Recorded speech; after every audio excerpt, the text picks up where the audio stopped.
सहनाववतु सहनौ भुनक्तु सह वीर्यं करवावहै तेजस्विनावधीतमस्तु मा विद्विषावहै।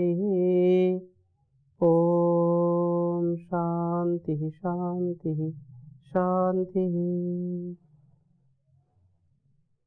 वैदिक जीवन पद्धति की इस कक्षा में अब सभी श्रोताओं का, दर्शकों का हृदय की गहराइयों से बहुत बहुत प्रणाम है, अभिनंदन है, स्वागत है। वेदों अखिलो धर्म मूलम, वेद सब सत्य विद्याओं का पुस्तक। वेद का पढ़ना, पढ़ाना, सुनना, सुनाना तथा अपने आचरण मिलाना हम सभी श्रेष्ठ जनों का, आर्यों का परम कर्तव्य है।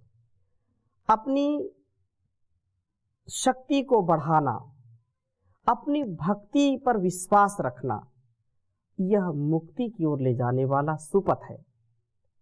अपने ऊपर विश्वास है, उस परमात्मा के ऊपर विश्वास है, तो डरने की क्या बात है। हम निर्भय होकर के, हम ज्ञानियों के निकट होकर के सतत आगे बढ़ते रहें, क्योंकि जैसा संग होगा वैसा व्यक्ति के व्यक्तित्व का रंग होगा, वैसा उसके जीने का ढंग होगा।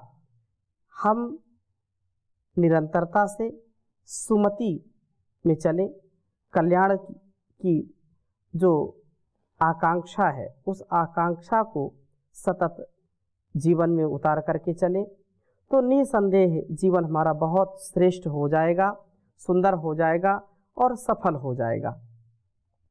हम ऋग्वेद के 6ठे मंडल का स्वाध्याय कर रहे हैं और बहुत ही सुंदर चर्चा चल रही है।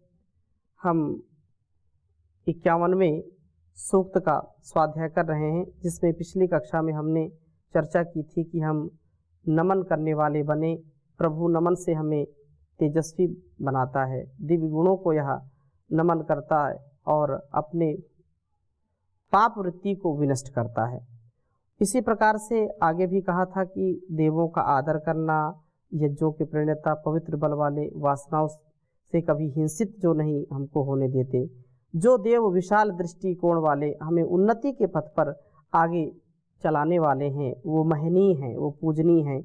ऐसी चर्चा हमने की थी। और 10वें मंत्र में भी बहुत सुंदर बात कही कि श्रेष्ठ वर्चस्व देवों का आदर करते हुए हम भी श्रेष्ठ वर्चस्व वाले बने, हम निर्द्वेष बने, हम सबके स्नेही बने, सबसे स्नेह करने वाले, प्रगतिशील, उत्तम और सार्थक जीवन जीने वाले बने, सत्य कर्मों वाले बने, ज्ञान दीप्त व सत्य का पालन करने वाले हों। हे प्रभु, ऐसी हमारी प्रार्थना है। और इसी प्रकार से यहाँ पर 11वें मंत्र में भी कहा है कि वे सब देव हमारे निवास भूमि भूत इस शरीर को बढ़ाने वाले हों, शत्रुओं का विद्रावण करने वाले हों, और यह मातृतुल्य भूमि, जो भूमि माता भूमि पुत्रोहम पृथिव्याः, तो मातृतुल्य यह ममता से युक्त बहुत सुंदर जीवन जी सकते हैं। सब देवों व प्रभुओं की कृपा से, माता पिता गुरुओं की कृपा से हम स्थानभूत शरीर के रोगों, वासनाओं के आक्रमण से आक्रांत ना हो, हम सुमति से चलें और हम उत्तम माता पिता, आचार्य व अतिथियों की कृपा से अपने गृह को प्रकाशमय बना पाएँ, हम सुमति को प्राप्त करने वाले हों। ऐसा हम यहाँ पर ये 12वें मंत्र में कहा कि माता पिता, आचार्य, अतिथि जो रूप देव हैं, अपने में शक्ति का भरण पोषण करने वाले हों और दिव्य गुणों वाले हों, ऐसे प्रकाशमय घर को प्राप्त कराने वाले हों, दान पूर्वक अदन करने वाले हों और सुमति कल्याणमयी मति को प्राप्त करता हुआ समीप बैठे हुए पवित्र लोगों के साथ यजमान यज्ञ करता हुआ यह वस्तुओं की प्राप्ति की कामना करने वाला उपासक देवानाम जन्म, दिव्य गुणों के जन्म व विकास को ववंद स्तुति करते हैं, प्रस्तुत करता है। दिव्य गुणों से हमारे अंदर विकास का, उत्थान का भाव जागृत होता है और हम शत्रुओं से बच पाते हैं।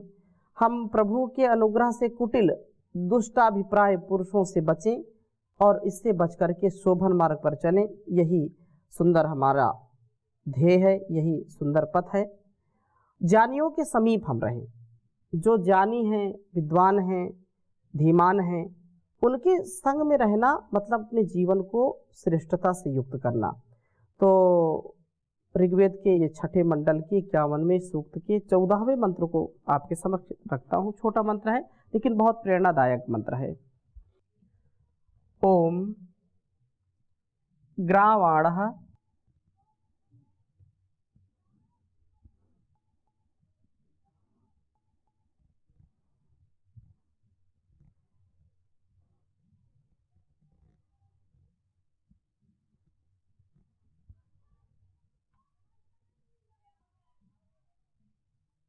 सोमनोहि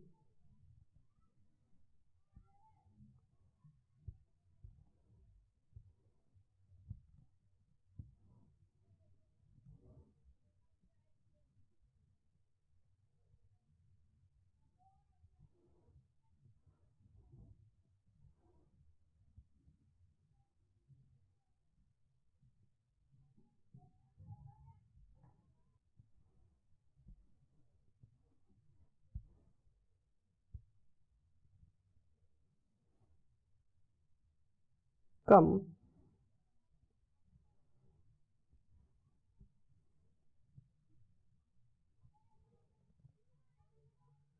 सखित्वनाय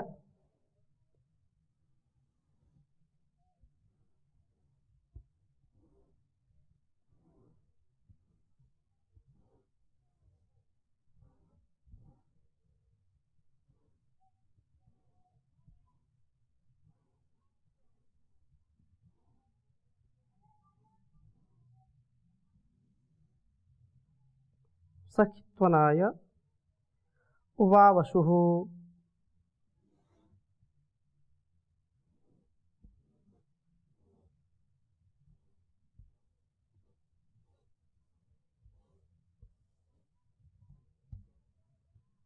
वावशुः जहीन्यत्रिणम्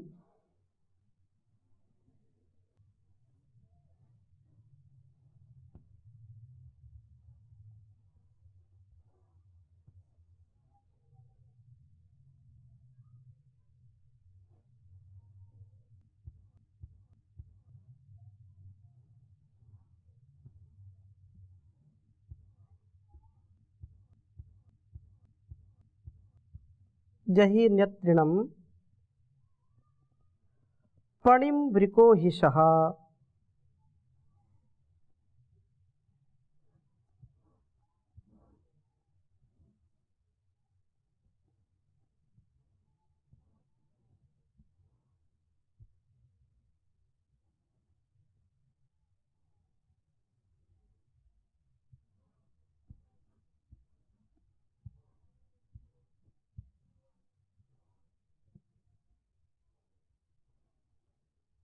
वृकोहिषः।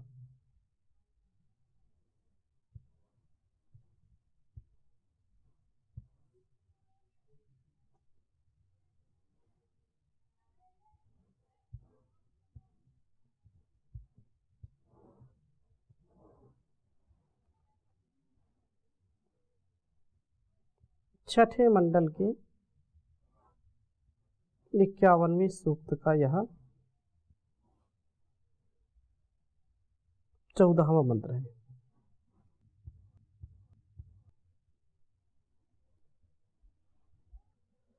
ओम ग्रावाणः सोमनोहि कं सखित्वनाय वावशुः जहीन्यत्रिणं पणिं वृकोहिषः। ओम ग्रावाणः सोमनोहि कं सखित्वनाय वावशुः जहीन्यत्रिणं पणिं वृकोहिषः। प्रार्थना की है कि हे सोम, हे शांत प्रभु, ग्रावाणः ज्ञान की वाणियों का उपदेश करने वाले ये स्तोता जो हैं, श्रोता लोग जो हैं, ही नह कम, हमारे सुख के लिए, का सुख को बोलते हैं, तो हमारे सुख के लिए हों, ये हमारे लिए सखित्वनाय, मित्र भाव के लिए वावशुभ कामना करें। इन जानी प्रभु भक्तों के साथ ही सदा हमारी मित्रता रहे। संसार में अच्छे सच्चे लोगों की मित्रता वरदान के समान होती है, और जिनके जीवन में सच्चे मित्र नहीं हैं, जो कुसंग में फंसे हैं, ऐसे कुसंग में फंसे लोगों का कभी भी कल्याण नहीं हो पाता है। कल्याण से युक्त होने के लिए, प्रभु से अपने नाता को जोड़ने के लिए हमको अत्यंत प्रीतिपूर्वक, अत्यंत भक्ति भाव के साथ जीवन को जीने का सामर्थ्य होना चाहिए। और वास्तव में जब हम ज्ञानियों के समीप रहते हैं, जैसे कोई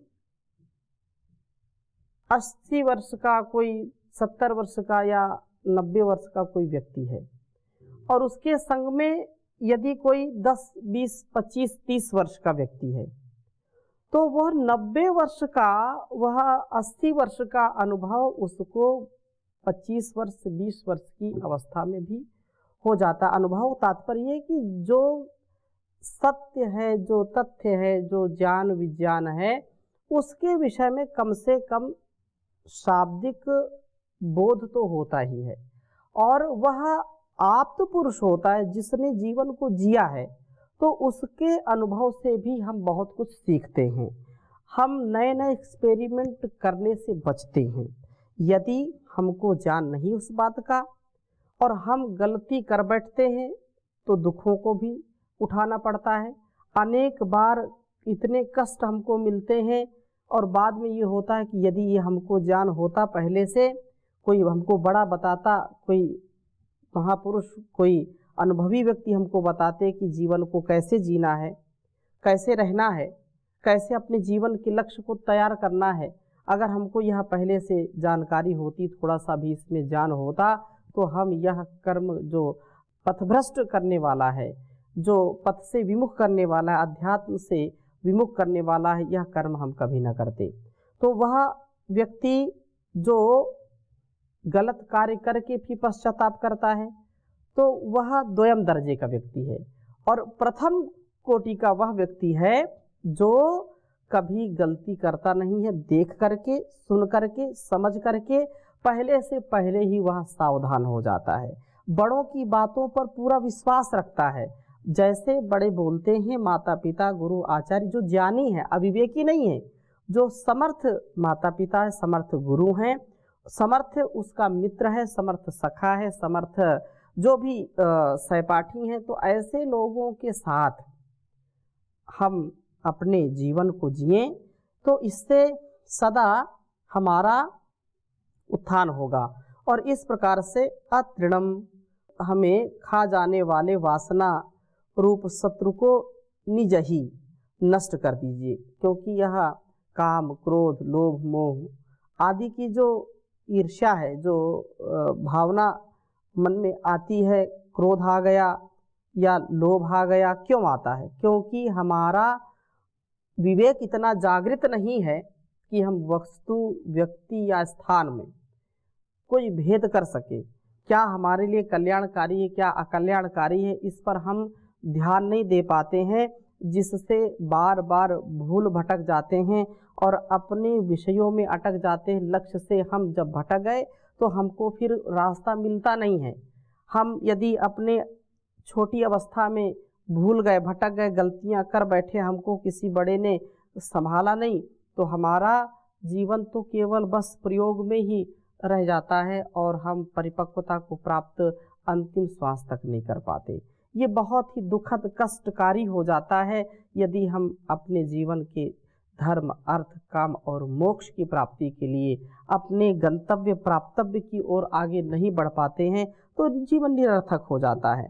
लेकिन वास्तव में जिनके अच्छे सच्चे मित्र होते हैं, जो अपने माता पिता को और अपने गुरु को, अपने भाइयों को, मित्रों को, और सबसे बड़ी बात उस जो परमपिता परमेश्वर है उसको सच्चा सखा मान करके, क्योंकि सब ज्ञान का जो स्रोत है, जो सब ज्ञान का भंडार है, वह तो परमात्मा ही है।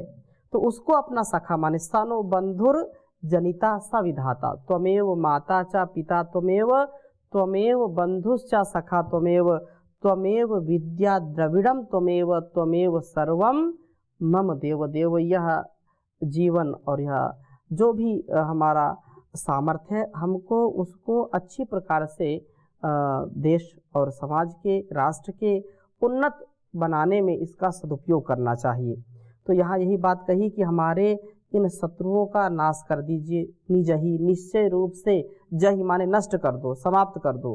पणिम इस केवल सांसारिक व्यवहार की बातों को करने वाले कृपण व्यक्ति को भी समाप्त कर दीजिए। कितनी बड़ी बात कही है कि जो व्यक्ति दिन भर केवल लफाजी, केवल अनावश्यक चर्चा करना, केवल दूसरों को ठगने का कार्य करना, दूसरों को जो है पतित करने का, दूसरों को दुर्गति की ओर ले जाने का जो कार्य करते हैं, ऐसे लोगों का भी मोक्ष हो जाए। ऐसे लोग भी जो है जल्दी से इस धरती को छोड़ करके चले जाएं, ताकि संसार में अच्छे और सच्चे लोगों का, अच्छे और सच्चे साधकों का ही यहाँ निवास हो और मानवता सुखपूर्वक जीवन को व्यतीत कर सके, समष्टि के लिए भी जो कल्याणकारी हो।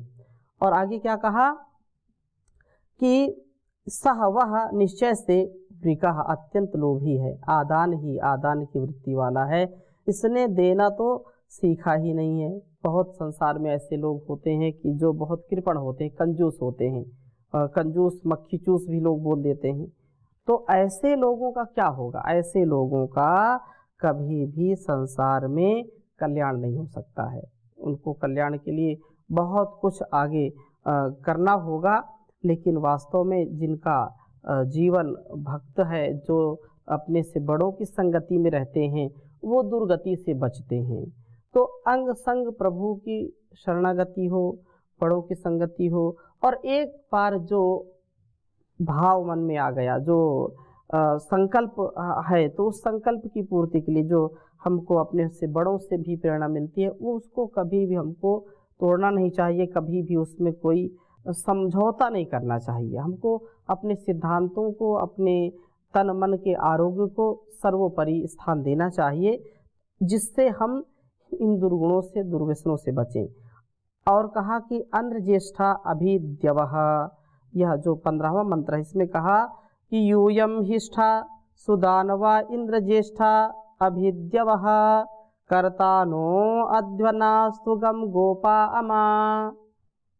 यह 15वें मंत्र में भी बात कही कि हे देववृत्ति वाले पुरुषों, यूयम आप निश्चय से सुदानवः अच्छी प्रकार वासनाओं का दाप लवने, अर्थात उसका तुम लवन करने वाले हो, और इंद्रज्येष्ठा परम ऐश्वर्यशाली प्रभु ही आपका ज्येष्ठ है, उसी की आप उपासना करते हैं। अभिद्यवः आप अभिगत दीप्ति वाले हो, ज्ञान दीप्ति को प्राप्त करने वाले हो। आप अमा हमारे साथ होते हुए भी अध्वना इस जीवन मार्ग में नह गोपा हमारे रक्षक हो, तो और हमारे लिए सुगम करता। कहा कि शोभनतया गंतव्य वाले हो सकते हैं। तो देव पुरुष प्रभु को ही ज्येष्ठ मानते हैं, जिसको ज्येष्ठ श्रेष्ठ मानते हैं, उसी की संगति में रहना, उसी के सानिध्य में रहना, उसी के अंग संग रहना, आत्मसात करना, एक ही भाव हो जाना, एकात्म हो जाना। तो ऐसे भाव से हमारे लिए ये जीवन मार्ग में रक्षक हों, हमें उत्तम मार्ग से चलाइए। उत्तम मार्ग हमारे जीवन और जगत का कल्याण करने वाला है, यही सुपथ है। इस पथ से हमको संयम के साथ आगे बढ़ने का कार्य अवश्य देखना चाहिए। संयम है, मर्यादा है, यदि व्यवस्था है, तो कितनी भी हताशा निराशा हो, व्यक्ति आगे बढ़ ही जाता है, और जो इससे विपरीत आचरण करता है वो कभी भी आगे बढ़ नहीं पाता है। तो इस प्रकार से ये बात कही है, और निर्देशता के मार्ग पर जब हम ऐसा भाव रखेंगे तो हमारे अंदर द्वेष का भाव आएगा नहीं, क्लेश का भाव आएगा नहीं। इसलिए कहा कि हम पंथाम अपि अगन्महि, उस मार्ग को अभिगत प्राप्त होते हैं जो स्वस्ति गाम, कल्याण की ओर ले जाने वाला है, सुपथ की ओर ले जाने वाला है। अग्नेनय सुपथाराय अस्मान विश्वानि देव वयुनानि विद्वान युद्धस्मज्जुराण मेनो भूष्ठान्ते तम नम उक्तिम विधेम। हम ऐसे भाव से कि हमारे अंदर की कुटिलता, हमारे अंदर का पाप वो सारा नष्ट हो जाए, जो कष्ट है वो सारा नष्ट हो जाए और उस मार्ग से हम सदा आगे बढ़ते जाएं। वसु विंदते, निवास के लिए आवश्यक है धन को प्राप्त करना, तो निवास भी हो, प्रभु के साथ वास भी हो, अर्थात वह प्रभु हमारे अंग संग सदा रहे, तो निसंदेह हमारा जीवन कभी भी कष्टमय नहीं होगा। सब जगत का हित करना, सभी प्राणियों की रक्षा करना, उनको तन से, मन से, धन से पुष्ट करना, तो यह अलग अलग प्रकार से अपनी दया से, अपने कष्टों से हमको ऊपर उठ करके अपनी दया और करुणा से इस संसार का उद्धार करने का प्रयत्न करना चाहिए। और यही बात बहुत सुंदर ढंग से कही है कि अपनी दया का भगवन वरदान हमको दे दो, जग जाए ज्योति मन में वह ज्ञान हमको दे दो। अपनी दया का भगवन वरदान हमको दे दो, जग जाए ज्योति मन में वह ज्ञान हमको दे दो।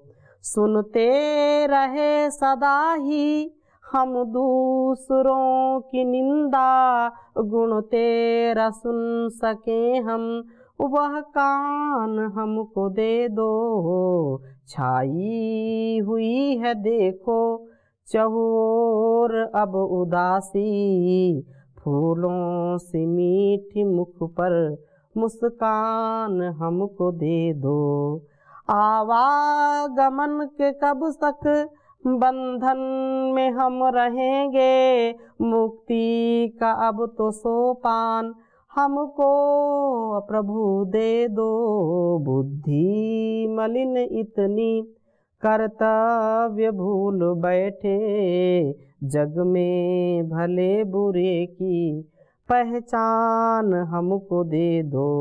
दुनिया जो भगा दे अज्ञान की घटाएं, दयानंद जयमिनी से विद्वान हमको दे दो। नग में मधुर जहाँ में यूं तो अनेक गाए, भक्ति का रंग छाए वह गान हमको दे दो, वह जान हमको दे दो, वह जान हमको दे दो। ओम शांति शांति शांति।